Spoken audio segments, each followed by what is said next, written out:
So, Erehe at filibustero. Naglakad na si Ibarra na hindi batid ang destination. Nakarating siya hanggang sa may liwasan ng Binondok. Sa maraming taong pagkakuwala niya sa bayan, wala pa ring pagbabago sa kanyang dinatnan. Sa paggala-gala ng kanyang paningin, naramdaman niyang may dumantay na kamay sa kanyang balikat. Si Teniente Guevara na sumunod sa kanya upang paalalahanan na mag-ingat din sapagkat nangangamba siyang baka matulad siya si Ibarra sa sinapit ng kanyang ama. Nakiusap si Ibarra na isalaysay ng tenyente ang tungkol sa buhay ng kanyang ama sapagkat tunay na wala siyang nalalaman dito. Sinabi ni Ibarra na sumulat ang kanyang ama sa kanya may 1 taon na ang nakakalipas. Nagbilin si Don Rafael, ama ni Ibarra, na huwag nitong ikagugulat kung sakali mang hindi siya kasulat sapagkat lubha siyang abala sa kanyang mga gawain. Ganito ang salaysay ng tenyente. Si Don Rafael ay siyang pinakamayaman sa buong lalawigan. Pagamat siya ay ginagalang, may ilan din namang naiinggit. Ang mga nuno nila ay mga Kastila. Ang mga Kastila dahil sa kasawian ay hindi gumagawa ng mga nararapat. Ang masasama sa Espanya ay nakakarating sa Pilipinas. Si Don Rafael ay maraming mga kagalit na mga Kastila at pari. Ilan buwang pa lamang nakaalis sa Pilipinas si Ibarra, si Don Rafael at Padre Damaso ay nagkasira. Di umano, di nangungumpisal si Don Rafael. Nabilanggo si Don Rafael dahil sa pagkakaroon ng mga lihim na kaaway. Pinagbintangan pa siya ang pumatay sa isang mangmang at malupit na artilyerong naniningil ng buwis ng mga sasakyan. Ngunit hindi naman totoo. Isang araw may isang grupo ng mga bata na sinigawan ang artilyero ng "Pabe, bibo, bu", na labis na ikinagalit nito. Pinukol ng kanyang tungkod ng artilyero ang mga bata. Isa ang sinampal at tinamaan at nabuhal. Pinagsisipan niya ito. Napatsyempo namang nagdaraan si Don Rafael. Kinagalitan niya ang artilyero. Ngunit ito ay lalong nagpuyos sa galit at si Don Rafael ang kanyang hinarap. Walang nagawa si Don Rafael kung hindi pinagtanggol ang sarili.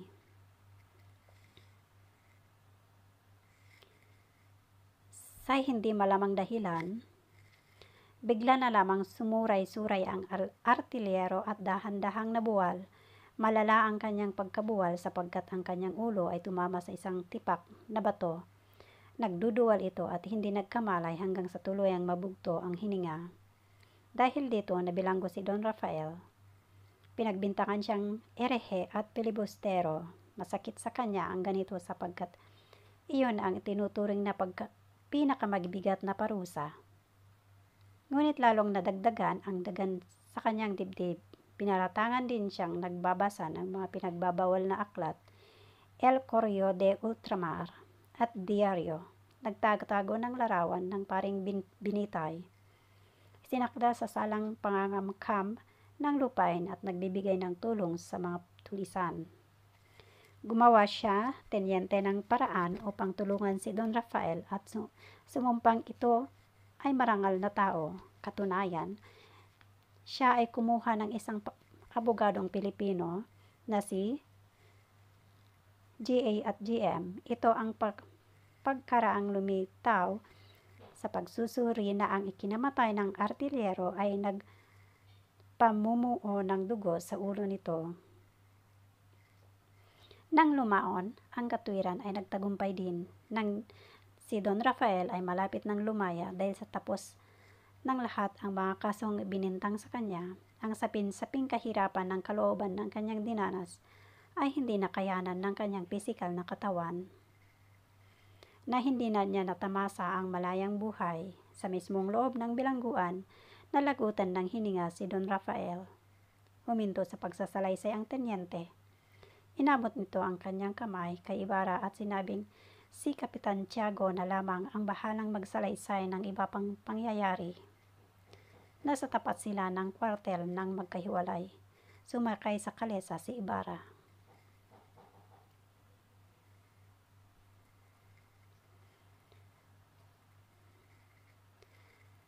Kabanata 4, Herehe at Pilibustero. Ito mga matauhan sa kabanatang ito. Artillero Crisostomo Ibarra, Don Rafael Ibarra, grupo ng mga bata. Kapitan Tiago, Padre Damaso, Teniente Guevara. Paglalarawan. Ang artillero ay inilarawan sa kabanating ito na isang mangmang at malupit na maniningil ng buwis ng mga sasakyan. Katunayan, ang kanyang pagkasawi ay bunga ng kanyang pagmamalupit sa mga bata na sumigaw sa kanya ng mga katagang babe, bibo, bu. Sa galit nito ay pinalo ng kanyang tungkod ang mga bata at sa kasawi ang palad ay tinamaan at nabuwal ang isa sa mga ito. Hindi pa siya nagkasya at pinagsisi pa ang batang ito. Si Crisostomo Ibarra ay ang binatang nagmula sa Europa na anak ni Don Rafael at nais na matuklasan ang buong pangyayari sa pagkamatay ng ama. Siya ay nag-aral sa ibang bansa sa utos na rin ng ama at kapag daka ay nagbalik upang ipaghiganti ang pagkasiwi nito. Si Don Rafael Ibarra ay ama ni Crisostomo Ibarra na ang labi ay pinatapon sa lawa matapos na ito ay bawian ng buhay sa loob ng piitan. Nabilanggo siya. Makaraang siya ay mapagbintangan na pumatay sa isang batang korektor ng buwis. Siya rin ay tinawag na herehe at pilibustero ng mga prayle. Ang grupo ng mga bata ang nakalitan ng artillero na kanyang pinalo at ng hawak na baston at pinagsisipa ng mabuwal ang isa sa kanila. Si Kapitan Tiago ay ang amahan ni Maria Clara na malapit ding kaibigan ng yumaong Don Rafael. Siya ang nag-alay ng piging nang dumating si Ibarra mula sa Europa. Si Teniente Guevara ay ang sundalong Kastila nagsiwalat ng katotohanan kay Crisostomo Ibarra ukol sa pagkamatay ng kanyang amang si Don Rafael Ibarra. Siya rin ang nagturo kay Ibarra ng lugar kung saan inilibing ang kanyang ama at nagsalaysay ng lahat ng pighati na nararanasan ng huli sa kamay ng mga Guardia Civil. Keywords, herehe, pilibustero.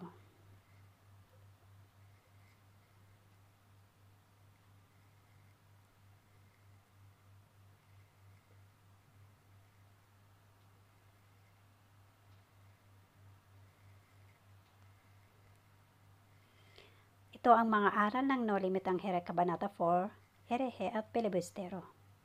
Maging patas sa paghusga sa kapwa, bigyan ng hustisya ang taong talagang nasa tama. Huwag samantalahin ang katungkulan, huwag itago ang tunay na katotohanan para lamang gumanti sa taong iyong kinaiinggitan. Maging matulungin sa kapwa, huwag mong alipusta, turuan ang mga kabataan na gumalang sa mga nakatatanda. Dahil tayong mga matatanda din ang mapapahamak kung sakaling lumaki ang mga batang hindi naturuan ng magandang asal. Tulad na lang ng nangyayari sa artillero, tinukso siya ng mga bata. Nang ito ay mapikon, ginantihan niya ang bata at nakita naman ito ni Don Ibarra. Kaya naman tinulungan niya ang bata pero sa pagtulak niya artillero ay nabagok ang ulo nito sa baton o naging sanhi ng pagkamatay nito. Kung minsan sa pagmamagandang loob natin, tayo man ay ang napapahamak dahil sa pagtulong ni Don Rafael sa isang bata na hinahampas ng isang artillero ay siya pa ang napahamak dahil sa aksidenteng pagkabagok ng ulo nito. Sinamantala naman ito ng mga taong may galit sa kanya at siya ay diniin sa kaso. Di na siya binigyan ng pagkakataon na pagtanggol ang kanyang sarili at labis nga itong dinamdam kaya siya ang nagkasikit at doon na rin namatay. Ano nga ba ang herehe at pilibustero? Ang herehe, ito ay tumutukoy sa mga Kristiyanong sumusuway at hindi sumasampalataya sa mga bagay o nais ng simbahang Katoliko. Pilibustero, noong panahon ng Kastila, ito ang tawag sa mga kalaban ng simbahan at pamahalaan.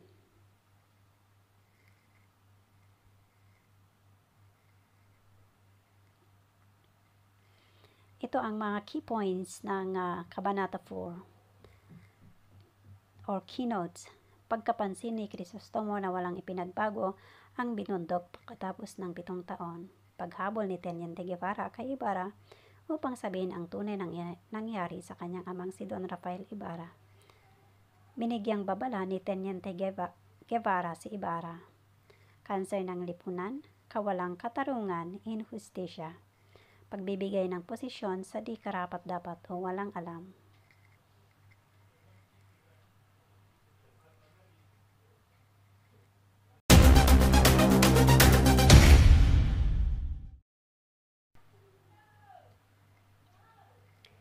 Buod ng Kabanata 5 no Limitangirae, isang bituin sa gabing madilim. Sakay ng kalesa, dumating si Ibarra sa Fonte de Lala. Ito ay isang uri ng panuluyan na tinutuluyan niya kapag siya ay nasa Maynila. Kagad na nagtuloy si Ibarra sa kanyang silid at naupo sa isang silyon. Sa sinapit ng ama, gulong-gulo ang isip nito. Maya-maya, ginala ang paningin sa kalawakan ng himpapawid. Mula sa bintana, natanaw niya ang isang maliwanag na bahay. Sa kabila ng ilog, naririnig niya ang kalansing ng mga kubyertos at pinggan. Dinig din niya ang tugtugin ng orkestra. Kung nagmasid lamang ng gusto sa bahay na iyon, si Ibarra, makikita niya kung sino-sino ang naroroon. May isang magandang binibini na nababalot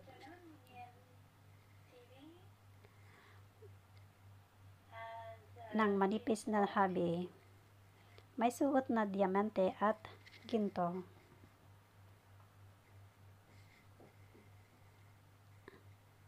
Sa likuran naman, may mga anghel, pastol at dalagang nag-aalay ng bulaklak.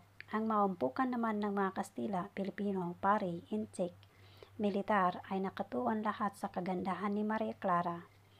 Giliw na giliw silang nakatingin sa dalaga maliban sa isang batang Pransiskano na payat at putlain. Iba ang kanyang nadarama. Si Padre Sibila ay siyang-siya sa pakikipag-usap sa mga dilag, samantalang si Doña Victoria ay matyagang inaayos ang buhok ng dalagang hinahangaan ng lahat. Dahil sa pagal ang isip at katawan ni Ibarra ay nagpaglalim ng gabi, madali siyang nakatulog at nagising kinabukasan na. Ang tanging hindi inabot ng antok ay ang batang Pransiskano.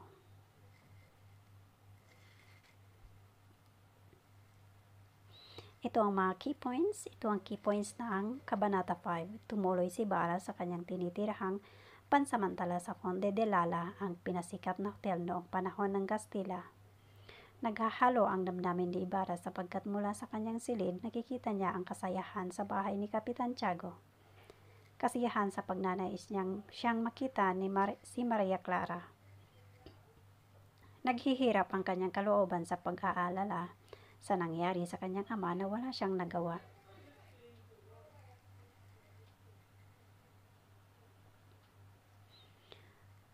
So ito ang mga aral na natutunan sa kabanatang ito.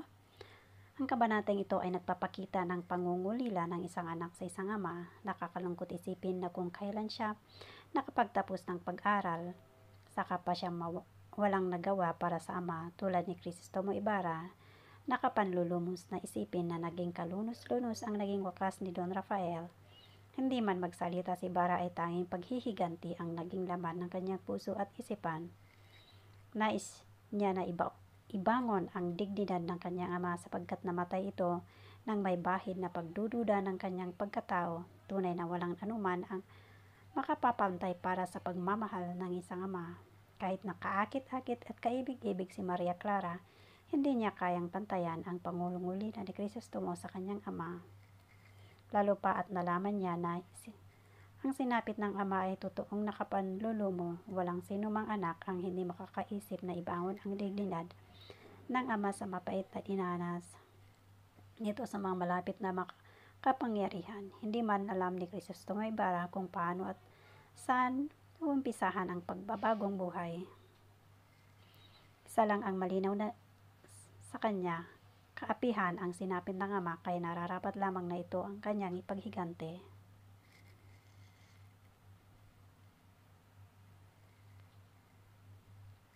Ito ang mga tauhan ng kabanatang ito: Crisostomo Ibarra, Maria Clara, Kapitan Tiago, at Don Rafael Ibarra.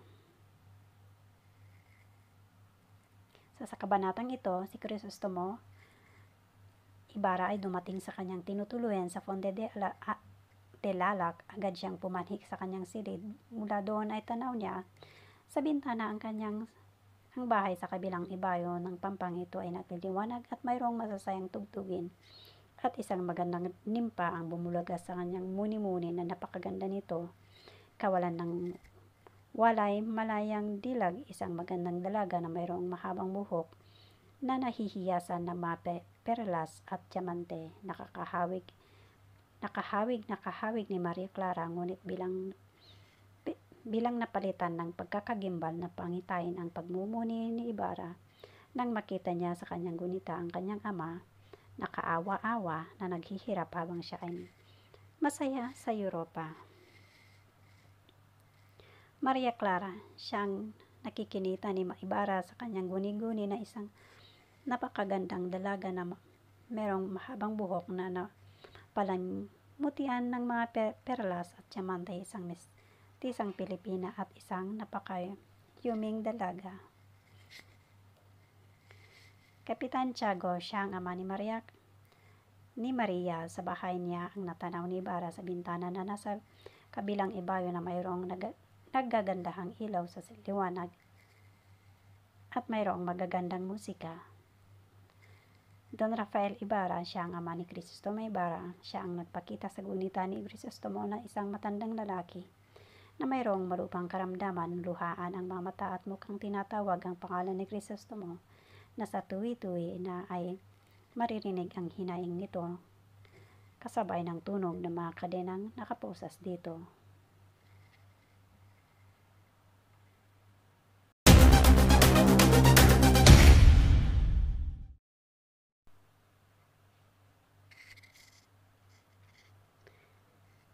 No Limitang Here, Kabanata 6, si Kapitan Tiago. Ang katangian ni Kapitan Tiago ay tinuturing hulog ng langit. Siya ay pandak, di kaputian, at may bilugang mukha. Siya ay tinatayang nasa pagitan ng 35 taong gulang. May itim ang buhok at kung hindi lamang nananabako at ngumanga nga, may tuturong na siya ay magandang lalaki. Siyang pinakamayaman sa Binundok dahil sa marami siyang negosyo at iba pang klase ng ari-arian. Tanyag din siya sa Pampanga at Laguna bilang asendero. Hindi katakataka na parang lubong hinihipan sa pagpintog ng kanyang yaman. Dahil sa siya ay mayaman, siya ay isang impluensyadong tao. Siya ay malakas sa mga taong nasa gobyerno at halos kaibigan niya lahat ang mga prayle. Ang turing niya sa sarili ay isang tunay na Kastila at hindi Pilipino. Kasundo niya ang Diyos dahil nagagawa niyang bilhin ang kabalanan. Katunayan, siya ay nagpapamisa at nagpapadasal tungkol sa kanyang sarili.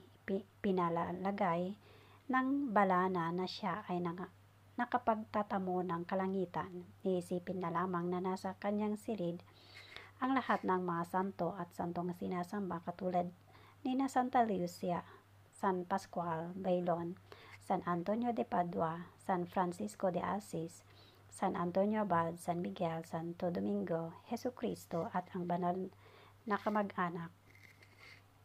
Para kay Kapitan Tiago, kahit na ano ang itakda ang mga Kastila, yaon ay karapat-dapat at kapuri-puri dahil sa kanyang pagpupula sa mga Pilipino.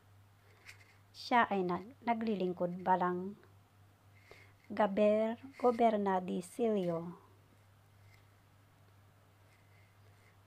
Gobernadorcillo. Basta opisyal, sinusunod niya. Anumang reglamento o patakaran ay kanyang sinusunod. Sip-sip din siya sa mga taong nasa poder. Basta may okasyon na katulad ng kapanganakan at kapistahan, lagi siyang mayroong handog na regalo. Si Kapitan Tiago ay tanging isang kuripot na mangangalakal ng asukal sa Malabon. Dahil sa kakuriputan ng ama, siya ay hindi pinag-aral. Naging katulong at tinuruan siya ng isang paring Dominiko. Nang mamatay ang pari at ama nito, siya ay mag-isang nangalakal. Nakilala niya si Pia Alba na isang magandang dalagang taga Santa Cruz Natulong sila sa paghahanap buhay hanggang sa yumaman ng husto at nakilala sa alta sosyedad. Ang pagpila nila ng lupain sa San Diego ang naging daan upang maging kaututang dila roon ang kura na si Padre Damaso. Naging kaibigan din nila ang pinakamayaman sa buong San Diego, si Don Rafael Ibarra, ang ama ni Crisostomo Ibarra, dahil sa 6 na taon ng pagsasama sina Tiago at Pia at hindi nagkaroon ng anak kahit na kung saan-saan sila namanata. Dahil dito, pinayo ni Padre Damaso na sa Obando sila pumunta kina San Pascual, Bailon at Santa Clara at sa Nuestra Señor de Salambao.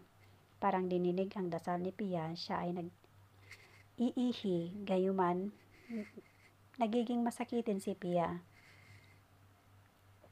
Nang siya ay magdalang tao, pagkapanganak niya, siya ay namatay. Si Padre Damaso ang nag-anak sa binyag at ang anak ni Pia ay pinangalan ng Maria Clara bilang pagbibigay karangalan sa 2 pintakasi sa Obando kay Tia Isabel, pinsan ni Kapitan Tiago, ang natokang mag-aruga kay Maria.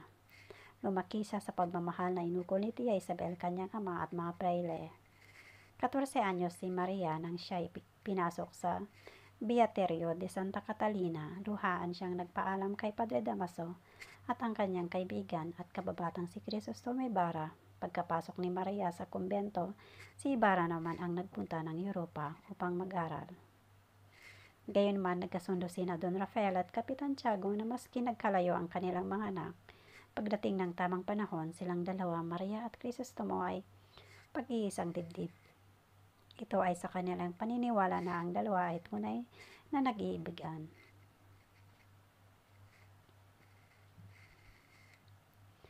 Ito ang mga key points ng Kabanata 6 na pinamagatang Kapitan Tiago. Paglalarawan sa buhay ni Kapitan Tiago, na pangasawa si Doña Pia Alba, na siya raw nagdala ng swerte sa kanya. Naging kamalasan daw ang 6 na taon na di pagbubuntis. Pagkatapos pinganak si Maria Clara, namatay si Doña Pia. Siya ay kasundo ng simbahan at pamahalaan. Maraming mga ilegal na gawain na siyang nakapagpayaman sa kanya. Pinasok sa kumbento ng Santa Catalina si Maria Clara.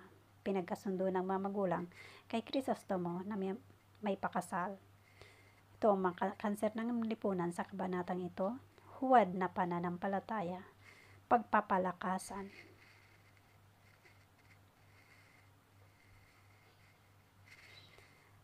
Ito ang mga aral sa kabanatang ito na si Kapitan Tiago.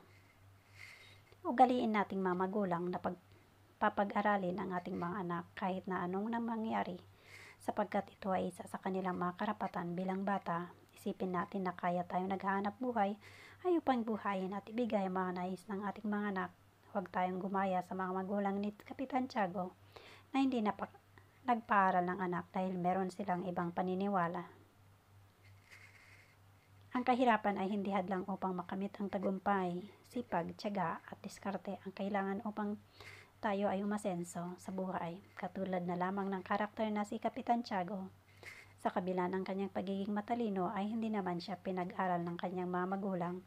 Sa kabutihan ng isang pari ay pinapag-aral siya nito, pero di naglaon ay kabilang buhay ang pari at di pa rin naipagpatuloy ni Kapitan Tiago ang kanyang pag-aaral. Kaya naman hinarap na lang ni Kapitan Tiago ang paghahanap buhay at dahil sa kanyang sipag, tiyaga at determinasyon ay umasenso siya higit sa kanyang inaasahan. Dumami ang kanyang ari-arian at pera, nakilala na rin siya sa lipunan. Huwag maging mapagsamantala sa iyong kapwa. Huwag mong gamitin ang iyong kapangyarihan upang manamantala ng iyong kapwa. Huwag tularan si Padre Damaso na naging mapagsamantala sa kahinaan ni Pia Alba. Bilang babae, pinagkatiwalaan siya ni Pia, ngunit pinagsamantalahan niya ito at nagbunga nga at nagdalang tao ito at lingid iyon sa kalaman ni Kapitan Tiago. Hanggang sa mabawian ng buhay ang kanyang asawa ay hindi ito naipagtapat na ang tunay na ama ni Maria Clara ay si Padre Damaso, dahil na rin siguro sa takot at kahihiyan.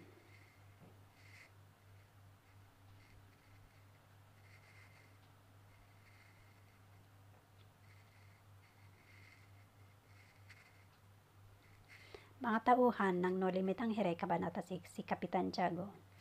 Mga tauhan, Kapitan Tiago, Pia Alba, Maria Clara, Padre Damaso, Tia Isabel, Crisostomo Ibarra, at Don Rafael Ibarra. Ito ang katungkulan ni Kapitan ng mga tauhan sa kabanatang ito. Kapitan Tiago, siya isa sa pinakamayaman ng kanilang lugar. Kung susuruin ang kanyang pisikal na kaanyuan ay masasabing gwapo naman ang kapitan. Siya ay hindi katangkaran at ang kanyang kutis ay kayumangging kaligatan, bilugan ang kanyang pangangatawan, nakaitim din ang kanyang mabuhok at singkit ang kanyang mga mata at mataukos ang kanyang ilong. Pia Alba, siya ang napangasawa ni Kapitan Tiago. Maganda ang kanyang pisikal na kaanyuan. Siya ay mayroong balingkinitang pangatawan at magandang tumindig.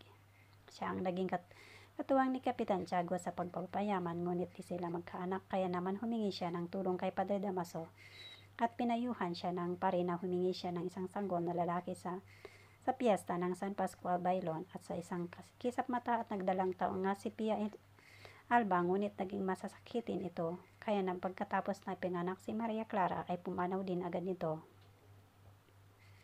Maria Clara, siya ang sanggol na naiwan ni Doña Pia na nalagaan ni Tia Isabel, na labis na kinatutuwaan ni Padre Damaso na kapag napakaganda ng batang si Maria Clara ay pinasok siya sa kumbento sa Santa Catalina nang siya ay magdadalaga, sapagkat kailangan daw niyang matutunan ang pagiging religyosa.